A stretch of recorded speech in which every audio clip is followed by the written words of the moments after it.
Hello সবাইকে welcome করছি জ্ঞানবিন্দু কেয়ারে। আশা করি সবাই ভালো আছো। যদিও পরীক্ষা সামনে, অনেক টেনশন আমি জানি, তারপরেও ভালো থাকতে হবে, কারণ ভালো থেকে ভালো মতো প্রিপারেশন নিয়ে পরীক্ষা দিতে হবে। আমরা আজকে আলোচনা করব চাহিদা থেকে বের হয়ে গিয়ে যোগান কি, যোগান স্থিতিস্থাপকতা কি, এটা নিয়ে আমরা আলোচনা করব। এর আগের ক্লাসে আমরা দেখিয়েছিলাম যোগান কাকে বলে, যোগান বিধি কি, যোগান রেখা, যোগান সূচি, এগুলো আঁকানো শিখিয়েছিলাম। আজকে আমরা শিখবো যে স্থিতিস্থাপকতা কি, যোগান স্থিতিস্থাপকতা কি, তারপর হচ্ছে যোগান স্থিতিস্থাপকতার ফর্মুলা, যোগান স্থিতিস্থাপকতা কিভাবে বের করতে হয়, ঠিক আছে, এগুলো। তাহলে কথা না বাড়িয়ে চলো আমরা লেকচারে চলে যাই। যদি জ্ঞানবিন্দু কেয়ার চ্যানেলটি সাবস্ক্রাইব করে না থাকো তাহলে অবশ্যই সাবস্ক্রাইব করে ফেলো। যদি আজকে প্রথম হয়ে থাকো, যদি ভিডিওগুলো ভালো লেগে থাকে অবশ্যই বন্ধুদের সাথে শেয়ার করো।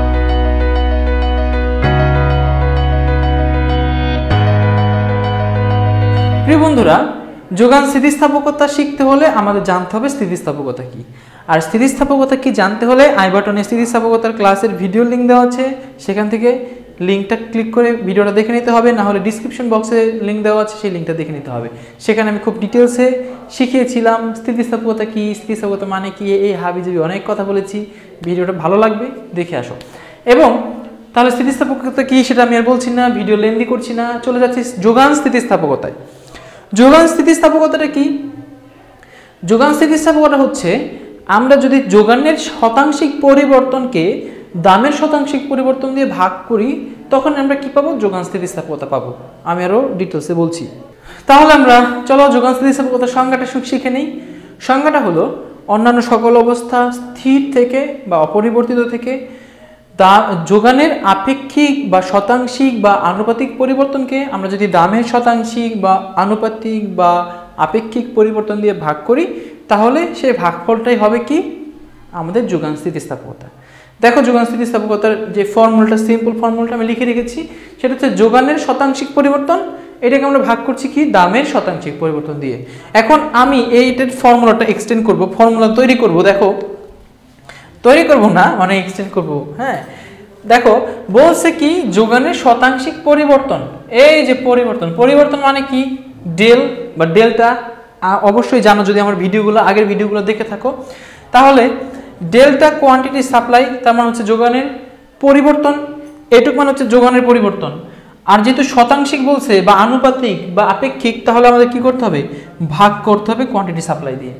ঠিক আছে, এটুকু বুঝতে পারছো? যেহেতু যোগানের পরিবর্তন কোনটা? এই যে ডেল কোয়ান্টিটি সাপ্লাই, আর এটা শতাংশ হবে তখনই যখন আমি এটাকে মোট কোয়ান্টিটি দিয়ে ভাগ করি, মোট সাপ্লাই দিয়ে ভাগ করি। ঠিক দামের ক্ষেত্রেও সেম, দামের পরিবর্তন তার মানে হচ্ছে ডেল প্রাইস ডিভাইডেড, আমি যদি এটারে ভাগ করি মোট দাম দিয়ে, তাহলে আমরা পেয়ে যাব কি? দামের শতাংশিক পরিবর্তন। ক্লিয়ার আশা করি সবার কাছে এটা। এখন দেখো এটা যদি আমি একটু বাড়াই, এটা এই যে এইটার সাথে এটা তো ভাগ আকার, এটা যদি আমি গুণ করি কি হবে?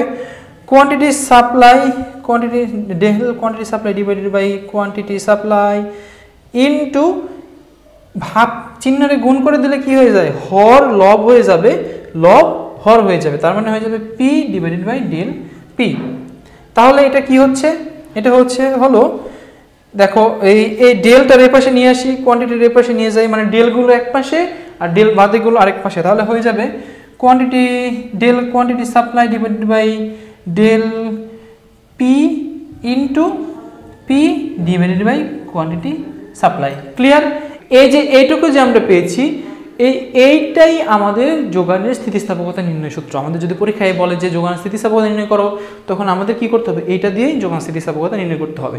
এখন এই যোগান স্থিতিস্থাপকতাটা আমরা মান ধরে করি। ধরো আমরা জানি যে যোগান বিধি অনুসারে দাম বাড়লে যোগানও বাড়বে, দাম কমলে যোগানও কমবে। ধরো দ্রব্যের দাম হচ্ছে 5 টাকা আর দ্রব্যের যোগান হচ্ছে 25 একক। আবার দ্রব্যের দাম যখন 5 টাকা থেকে বেড়ে 6 টাকা হয়, তখন যোগান হয় 25 একক থেকে বেড়ে ধরো 30 একক। ঠিক আছে, তাহলে এখান থেকে যদি আমরা যোগান স্থিতিস্থাপকতা বের করতে বলে, আমি কিভাবে বের করব? তখন আমাদের এই ফর্মুলাটা আনতে হবে। তাহলে এই ফর্মুলাটা আমরা লিখি, ইলাস্টিসিটি অফ সাপ্লাই সমান delta quantity supply divided by del price into price divided by quantity supply. আচ্ছা, এখানে আমরা কোয়ান্টিটি সাপ্লাই রেখে রাখি। এই দুইটার মধ্যে থেকে আবার চিনতে হবে আমার পরিবর্তন যেহেতু বের করতে হবে, কোয়ান্টিটি সাপ্লাই মানে কি? কোয়ান্টিটি সাপ্লাই মানে হচ্ছে QS2 মাইনাস QS1, মানে কোয়ান্টিটি সাপ্লাই বর্তমান থেকে কোয়ান্টিটি সাপ্লাই আগেরটা বাদ দিতে হবে, ডিভাইডেড বাই ডেল পি মানে কি? ঠিক আছে, কি বর্তমান দাম থেকে আগের দামটা বাদ দিতে হবে, তার মানে হচ্ছে P2 minus P1 into P মানে হচ্ছে প্রাথমিক দাম আর কোয়ান্টিটি সাপ্লাই মানে হচ্ছে প্রাথমিক যোগানের পরিমাণ। ঠিক আছে, এখন দেখো মান কিন্তু আমরা পেয়ে যাব। আমাদের আগের দাম ছিল 5 টাকা, পরিবর্তিত দাম কত? 6 টাকা। তাহলে বর্তমান দাম কত এই দুটোর মধ্যে? আগের ছিল 5 টাকা, পরিবর্তন হয়ে তো বর্তমান দাম হয়েছে 6 টাকা। তাহলে দেখো এটা হচ্ছে পরিবর্তিত দাম বা P2, এটা হচ্ছে P1, এটা হচ্ছে কোয়ান্টিটি সাপ্লাই 2, এটা হচ্ছে কোয়ান্টিটি সাপ্লাই 1। ক্লিয়ার? তাহলে মান বসাও। কোয়ান্টিটি সাপ্লাই 2 কত? 30, কোয়ান্টিটি সাপ্লাই 2 হচ্ছে 30, 30 মাইনাস কোয়ান্টিটি সাপ্লাই কত? 1 কত? 25, 30 মাইনাস 25, এটাকে আমরা ভাগ করব P2 মাইনাস P1, P2 কত? 6, P1 কত?